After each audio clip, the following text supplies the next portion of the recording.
जानते हैं कि हमारा आज का जो गुफ्तगू का मौजू है वो हज के हवाले से है, जो कि अल्लाह पाक ने एक ऐसा इस्लाम के अंदर फ़रीज़ा मुकर्रर कर दिया है कि गए गुज़रे दौर में इतने फ़िरक़ों में बटे होने के बावजूद हमारे पास एक ऐसा नमूना उम्मत मुसलमा के इत्तेहाद का मौजूद है कि गैर मुस्लिम काफिर किसी भी मज़हब का वो अपने मज़हब की इतनी खूबसूरत शक्ल नहीं दिखा सकता।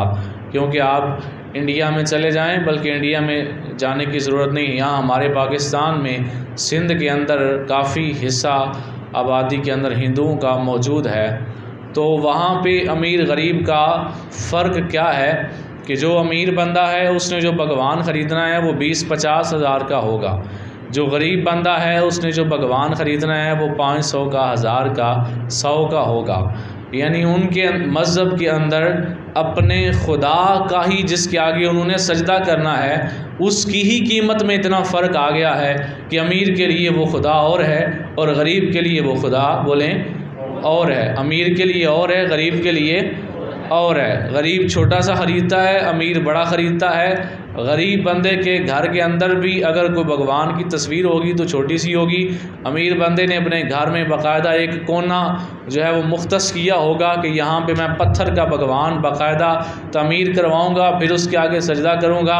दुनिया के किसी मज़हब को आप स्टडी कर लें, आप ये तस्वीर इस्लाम के सिवा किसी मज़हब में नहीं निकाल सकते कि जब 9 ज़िलहज्जा 10 ज़िलहज्जा ये हज के जब दिन आते हैं, पूरी दुनिया के मुसलमान, कोई अफ्रीका से आया है, कोई यूरोप से आया है, कोई एशिया से ताल्लुक़ रखता है, कोई अरब से ताल्लुक़ रखता है, मुल्कों को छोड़ें, ख़ित्ते अलहदा हैं, ख़ित्ते ही अलहदा हैं, बरे आज़म ही अलहदा हैं, उनका सबका रहने का अंदाज़ अलहदा है, उनकी बोलियां अलहदा हैं, आपस में उनकी बोलियां मैच नहीं करती, आपस में उनकी सकाफ़त, उनका कल्चर वो आपस में मिलता जुलता नहीं है, उनकी किसी किस्म की आपस में ममासलत नहीं है। जो एक ख़ित्ते में रहते हैं ना, उनकी बहुत सारी आपस में मुमासलतें मौजूद होती हैं। मिसाल के तौर पे हम एशिया में रहते हैं, एशिया में गंदम की रोटी खाई जाती है। आप पाकिस्तान में हूँ, आपको इधर भी मिल जाएगी, आप बांग्लादेश में जाएं उधर भी मिल जाएगी, इंडिया में जाएं उधर भी मिल जाएगी, आप कश्मीर में जाएं उधर भी मिल जाएगी, इधर आप अफ़गानिस्तान में जाएं उधर भी मिल जाएगी, आप जो है वो करीब करीब के जो मुल्क हैं नेपाल वगैरह, यहाँ कहीं आप जाते हैं इस बरे आज़म के अंदर, इस ख़ित्ते के अंदर आपको वो चीज़ मिल जाएगी। जिस चीज़ की इस वक्त मैं मिसाल दे रहा हूँ कि जिन लोगों को ज़िलहज्जा के दिनों के अंदर आप काबे में देखते हैं, उन लोगों का आपस में कोई कल्चर मैच नहीं कर रहा। उनका लिबास अलहदा अलहदा, उनकी बोलियां अलहदा अलहदा, उनके खाने अलहदा अलहदा, वो अपने अपने इलाके के हिसाब से खाने खाते हैं। आप में से किसी ने अगर उम्रा हज किया, बल्कि कई लोगों ने किया होगा, तो वहाँ अरबी लोग एक बंद खाते हैं, वो हमसे नहीं वो खाया जाता, हमें वो ना अजीब सा लगता है, ऐसे पता नहीं है किंज खा लेंगे ने। उनकी जो खाने वाली चीज़ें हैं वो हमसे मैच नहीं करती, हमारी और हैं उनकी और हैं। सिर्फ उनकी बात नहीं मैं कर रहा, पूरी दुनिया से लोग आए हुए होते हैं, लेकिन ये इस्लाम की इतनी खूबसूरत मिसाल है।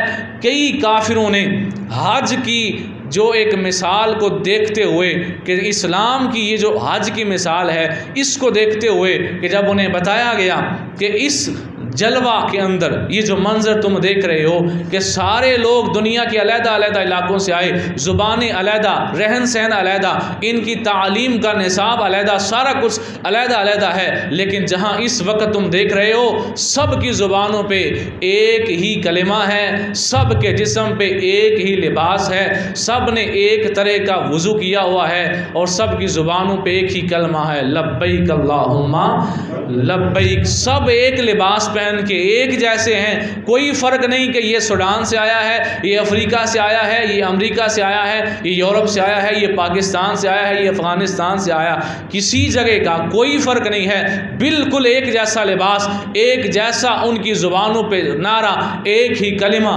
कोई इंग्लिश बोलने वाला, कोई उर्दू बोलने वाला, कोई अंग्रेज़ी के अलावा कोई और ज़ुबान बोलने वाला, सब की ज़ुबानें अलहदा अलहदा। यहाँ पे आके जुमला भी सारे एक बोल रहे हैं, लब्बैक अल्लाहुम्मा अल्लाहुम्मा लब्बैक। एक ही ज़ुबान है, एक ही लिबास है, एक ही जगह पे सारे इकट्ठे हुए हैं, एक ही हालत में सारे अल्लाह के घर का हज कर रहे हैं। कई काफिरों ने इस जल्मों को देख के इस्लाम को सच्चा मान के इस्लाम कबूल किया है। तो पता ये चला इस्लाम की जो एक लोगों के सामने आप चाहें कि मैं इस्लाम की एक ऐसी मिसाल पेश करूं कि सामने इस वक्त मेरे काफिर मौजूद है, मैं उसे चाहता हूं कि मैं ऐसी मिसाल दूं कि इस्लाम के अलावा उसे कहीं ना मिले, तो उसे हज का मंजर दिखाएं ज़रा और उसे बताएं यहाँ पे दुनिया के हर मुल्क से बंदा आया हुआ है, दिखाओ तुम्हारा दुनिया में कोई एक मंदिर ऐसा हो, तुम्हारा किसी और मज़हब का कोई एक इबादत गाह ऐसी हो जहाँ दुनिया के किसी इलाके से कोई भी बंदा आ जाए, अपना लिबास उतारे, वो लिबास पहने,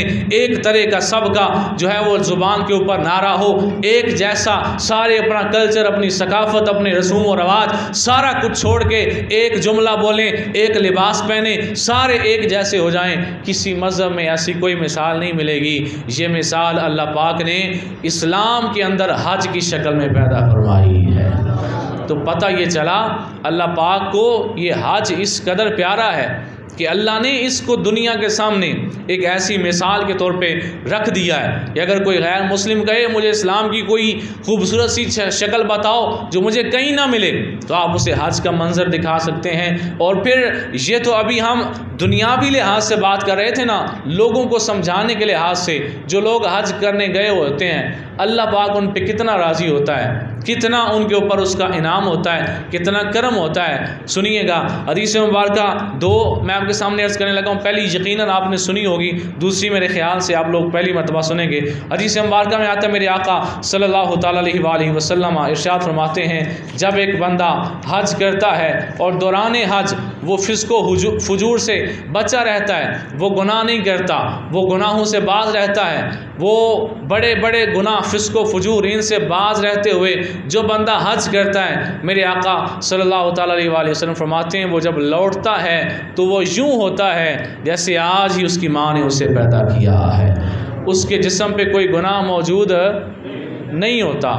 जी हदीस मुबारका मैं कह रहा था आपने सुनी होगी, आगे वाली हदीस मुबारका शायद आपने ना सुनी हो। मेरे आका सल्लल्लाहु अलैहि वसल्लम ने इरशाद फरमाया था, अल-गाज़ी फ़ी सबीलिल्लाह वल हाज्जु वल मुअतमिरु वफ़्दुल्लाहि दआहुम फ़अजाबूहु व सअलूहु फ़अताहुम। मेरे आका सल्लल्लाहु अलैहि वसल्लम इरशाद फरमाते हैं कि जिस बंदे ने हज करने गया, जो बंदा, तवज्जो कीजिएगा, हज करने जो गया बंदा, मेरे आका सल्लल्लाहु अलैहि वसल्लम फरमाते हैं सिर्फ वो ही नहीं, हुज़ूर फरमाते हैं गाजी जिहाद करने वाला वो भी, और हज करने के लिए जो घर से निकल पड़ा वो भी, उम्रा करने के लिए जो घर से निकल पड़ा वो भी। मेरे आका फरमाते हैं ये तीनों आम बंदे नहीं होते, ये अल्लाह के मेहमान होते हैं। ये जो अल्लाह से मांगते हैं अल्लाह ताला इनके सदक़े से औरों को भी बख्श दिया करता है।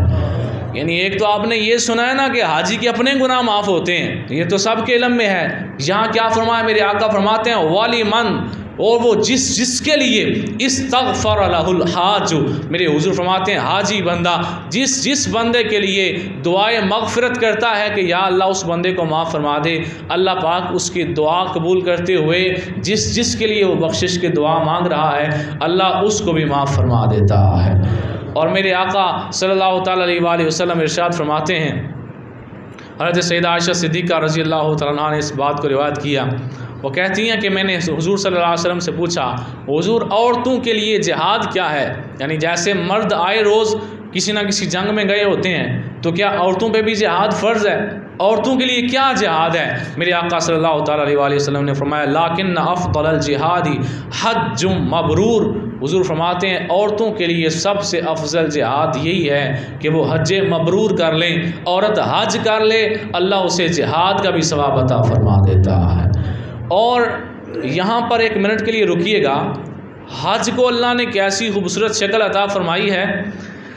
अल्लाह पाक के नबी सल्लल्लाहु अलैहि वसल्लम इरशाद फरमाते हैं कि जब बंदा हज करने के लिए मैदान में आ जाता है, जितने लोग आए हुए होते हैं मेरे हुजूर सल्लल्लाहु अलैहि वसल्लम इरशाद फरमाते हैं, अल्लाह ताला फ़रिश्तों के सामने उन सारे लोगों पे फ़ख्र फरमाता है, फ़रिश्तों देखो ये मेरा फ़लाँ बंदा है, ये देखो फ़लाँ बंदा है। मैं आसान करने के लिए थोड़ी सी वजाहत कर दूँ, जो मैं पहले बात कर रहा था। एक बंदा अफ्रीका से आया, एक बंदा अमेरिका से आया, एक बंदा पाकिस्तान से गया, एक बंदा यूरोप से गया, एक बंदा किसी और बड़े आज़म से गया। सब की रहन सहन, लिबास, उनका कल्चर सारा कुछ अलहदा। वहाँ जाके सारा कुछ उन्होंने छोड़ दिया, बदन पे कफन जैसा एक सफ़ेद लिबास पहना और सारा कुछ छोड़ छाड़ के अल्लाह का नाम लेने लगे ना। अब हुजूर फरमाते हैं, अल्लाह फरमाता है फरिश्तों को, ओ वेखो बंदा, ओ वेखो बंदा, ओ वेखो बंदा, ए वेख ऐदा ते रहन सहन होर सी ना, ऐदे फलाने इलाके च रहिंदा सी ना, ऐदा नाल वाले दे नाल कोई मेल जोल ते नहीं सी ना, ए वेख ए भी आए ना ते इन्हें भी सारा कुछ छड़ छड़िया। सारे अपनी हस्ती गवा के इत्थे मेरे हुजूर इको जुमला बोल देने पे की वाला, लब्बैक अल्लाहुम्मा लब्बैक। मेरे हुजूर फरमाते हैं कितनी बुलंद शान है। मेरे आका फरमाते हैं अल्लाह ताला हाजियों का इस कदर जो है वो फ़ख्र के साथ फरिश्तों के सामने ज़िक्र करता है कि अल्लाह पाक उन लोगों का फ़ख्र से नाम लेके फरिश्तों के सामने उन पे फ़ख्र फरमाता है। और मेरे आका सल्लल्लाहु अलैहि वसल्लम के ग़ुलामों ज़रा इस बात को समझिएगा। एक है नमाज़ पढ़ना। इस्लाम के जो अरकान इस्लाम है वो टोटल 5 हैं। पहला है तौहीद और रिसालत का इकरार करना। ये एक फ़िज़िकली काम नहीं है, जिस्मानी तौर पर नहीं, ये ज़ुबान से और दिल से इकरार करना है। पीछे इबादतें टोटल रह गई 4। कितनी बातें हैं? कर दे भावें जनिया वो ऊँचा बोलो, कितनी है बातें ने? 4 ही बातें हैं। नमाज़ पढ़ना, रोज़ा रखना, ज़कात देना और हज करना। भाइयों ये हज ऐसी इबादत है कि अल्लाह ने इसके अंदर बाकी तीनों इबादतों को भी शामिल किया है और इसके अलावा और भी इबादतों को शामिल किया है। आप कहेंगे वो कैसे? भाई हज के अंदर आप नमाज़ पढ़ते हैं कि नहीं पढ़ते? पढ़ते हैं। ज़कात है, ज़कात की तारीफ़ क्या है कि अल्लाह ताला की राह में माल निकालना, अल्लाह की राह में ख़र्च करना, ये ज़कात की तारीफ़ है। कुरान में ना 10वें बारे में जहाँ पे अल्लाह ने मसारफ़ ज़कात बताए हैं वहाँ पे लफ़्ज़ सदक़ात बोला गया है, इन्नमस सदक़ातु लिल फ़ुक़राइ वल आमिलीना। इस तरह आगे वो 8 के 8 मसारफ़ अल्लाह ने बयान किए हैं। तो अगरचे ज़कात की कुछ शराइत हैं कि इस कदर माल होगा, फिर इतना अरसा गुजरेगा, फिर ज़कात निकाली जाएगी, लेकिन बहरहाल ज़कात की सबसे पहली जो उसकी तारीफ़ है वो ये है अल्लाह की राह में माल निकालना। बोले अल्लाह की राह में माल निकालना। तो नमाज भी बंदा हज के अंदर पढ़ता है, फिर बंदा ज़कात इस तरह देता है कि वो हज के लिए पैसे खर्च करता है। हज के लिए पैसे खर्च करना किसकी राह में हुआ? अपनी राह में या अल्लाह की राह में? अल्लाह की राह में। तो ज़कात की शक्ल भी पाई गई। तीसरा है रोज़ा रखना। अगरचे हाजी हज के वक़्त रोज़ा नहीं रखता, लेकिन रोज़े की तारीफ़ क्या है? रोज़े की तारीफ़ है कि आप तुलूए आफ्ताब से लेकर ग़ुरूब आफ्ताब तक अल्लाह की रज़ा के लिए कुछ बातों से परहेज़ करें।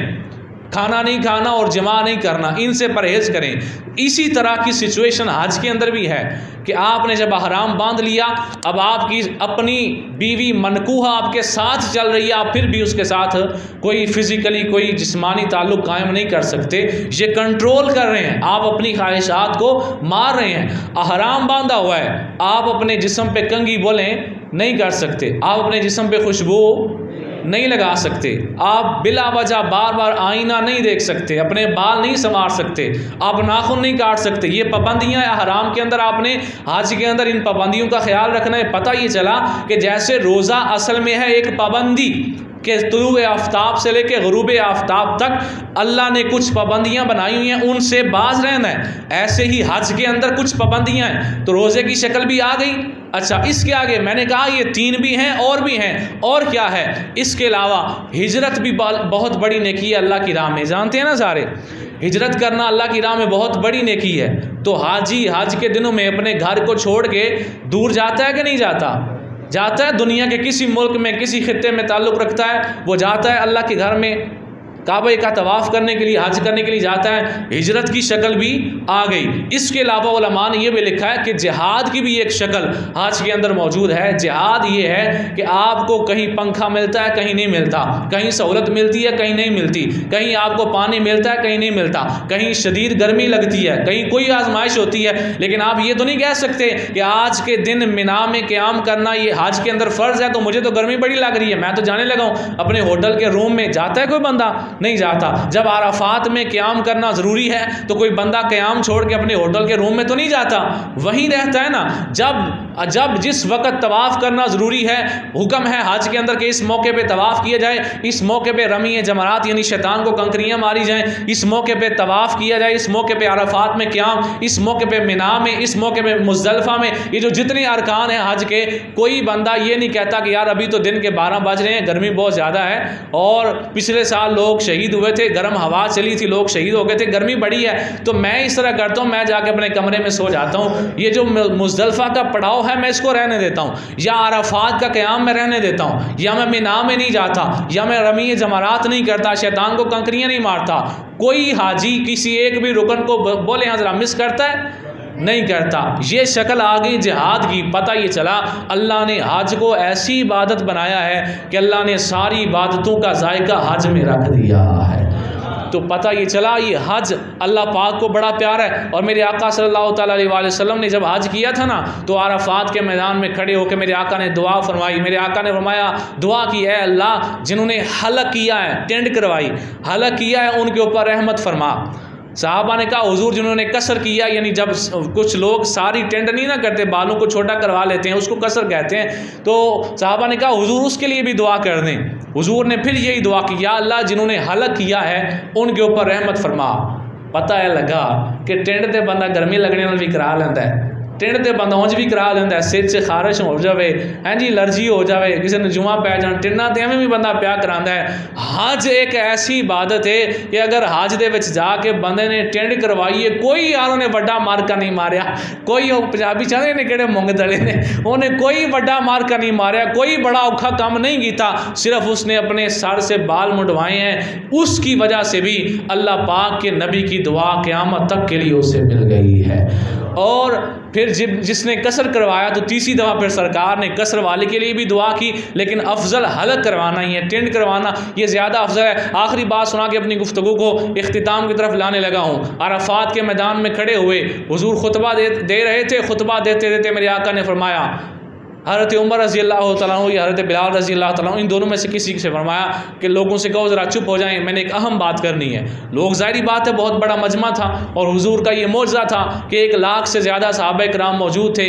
जैसे पहले सहाबी को आवाज़ आ रही थी, ऐसे ही आखिरी सहाबी को बगैर किसी स्पीकर की आवाज़ आ रही थी। तुसी मठा आखो मैनू तो कोई थोड़ी आवाज़ आई, दब क्या आखो सुभान अल्लाह। क्या फरमाया हुजूर ने जब सबको चुप करवाया ना, तो मेरे आका फरमाने लगे, हज़रत उमर ने इस बात को रिवायत किया है, हुजूर ने फरमाया लोगो तुम अराफात के मैदान में हज के लिबास में हज करने के लिए मौजूद हो, मैं तुम्हें ये खुशखबरी देता हूँ कि तुम्हारे रब ने अर्श से तुम सब के लिए सलाम भेजा है। जब ये सलाम का मिला ना, तो सहाबा इकराम की आंखों में आंसू आ गए। उमर जिसका कुछ लोग आज नाम लेने से भी नौज़ बिल्ला उनको चिढ़ महसूस होती है, हज़रत उमर का एहसान है मेरे तेरे जैसे आम बंदे पे। खड़े हुए, हुजूर ये बताएं ये सलाम सिर्फ आज के लिए हमारे लिए उतरा है या क़यामत तक के लिए जो जो हाजी हज करने के लिए अरफात के मैदान में आएगा उसके लिए भी अल्लाह का सलाम आएगा? ये बता दें सिर्फ हमारे लिए है या क़यामत तक के लिए है? सहाबा इकराम की कभी आप पढ़े ना उनके एहसान क्या है हमारे ऊपर, तो यकीन करें कि बंदा उनके बग़ैर, अहले बैत के बग़ैर, सहाबा इकराम के बग़ैर अपने आप को मुसलमान नहीं मान सकता। उनकी मेहरबानी के उन्होंने दीन हमारे लिए आसान कर दिया, उनकी मेहरबानी के उनके सवालों के जवाबों में मेरे आका सल्लल्लाहु अलैहि वसल्लम ने हमें खुशखबरियाँ अता फरमाई। हज़रत उमर ने पूछा हुजूर ये सलाम सिर्फ हमारे लिए आया है? हम कहाँ एक वक्त था बुत परस्ती किया करते थे, गुनाहगार थे, आज आपकी वजह से इतना हमारे ऊपर अल्लाह का एहसान हुआ, अल्लाह ने हमें सलाम भेजा है, तो बताएं सिर्फ हमें आया है या क़यामत तक के लिए आएगा? हुजूर ने फरमाया आपको भी आया है। पता लगा थोड़ी भी गल वखरी है, तुसी आम नहीं, थोड़े वास्ते भी आया है, लेकिन सरकार ने फरमाया आपको भी आया है। क़यामत तक जो जो हाजी अरफात के मैदान में आएगा अल्लाह उसको भी अपना सलाम अता फरमाएगा। तो अल्लाह का सलाम मिलता है हाजी को, फिर ये कोई छोटा एहसान नहीं है अल्लाह का, ये अल्लाह का कोई छोटा करम नहीं है। इस वजह से जब कोई बंदा हज करके आए उसकी इज़्ज़त किया करें, ये सोचते हुए कि इतनी रहमतों से ये होकर आया है। कुछ लोग भी उसके पिछले गुनाह लेके बैठ जाते हैं, ने फलाना गुनाह किया सी, फलाना गुनाह किया सी, तुसी ये नहीं वेखते कि वो हो के कित्थों आया है, उन्होंने रहमत किनियां लभियां ने। जेड़े रब ने अजाब देने ना क़यामत वाले दिहाड़े, उस रब ने उन्होंने खुद अरफात के मैदान से सलाम आख छड़िया। तो सलाम का मतलब होता है तेरे उत्ते सलामती होवे, की होवे? सलामती होवे दा मतलब है रब दी ते बंदे दी सलाह हो गई, तू हले ओदे पीछे पिछले गुनाह लैके बैठे हैं। तो जब कोई बंदा हज करके आए, इस नीयत से उसे मिला करें कि ये बंदा कोई आम बंदा बन के हमारे पास इस मुल्क में वापस नहीं आया, ये अल्लाह की रहमतों की चादर के साए तले था और ये खूब रहमतों से गुस्ल करके हमारे पास आया है। अल्लाह की बारगाह में दुआ है कि जिनके ऊपर हज फ़र्ज़ हो चुका है, अल्लाह ताला उन्हें सेहत व सलामती के साथ इस फ़रीज़े को निभाने की तौफ़ीक़ अता फ़रमाए। क्योंकि जब किसी पे हज फ़र्ज़ हो जाता है वो नहीं करता तो वो गुनहगार होता है। उलमा ने लिखा है अल्लाह उसकी नमाज भी कबूल नहीं करता। जब हज होने फ़र्ज़ होने के बावजूद, सेहत होने के बावजूद उसको जानबूझ के वो हज नहीं कर रहा कि मैं अभी फ़लाँ बिज़नेस कर लूँ, फ़लाँ बिज़नेस कर लूँ। कारोबार करना मना नहीं है, लेकिन एक लिमिट है कि जब हज फ़र्ज़ हो जाए फिर पहले हज करना फ़र्ज़ है। और एक हदीस मुबारका बल्कि इससे मेरे ज़हन में आ गई, वैसे मैं गुफ्तगू ख़त्म कर चुका था, अभी ये हदीस मुबारका ज़हन में आ गई, ये भी समाअत फरमा ले। मेरे आका ने फरमाया कि हज करने से इंसान को, हदीस मुबारका का मफ़हूम है, 2 फ़ायदे होते हैं। कितने फ़ायदे होते हैं? 2 फ़ायदे। कौन कौन से?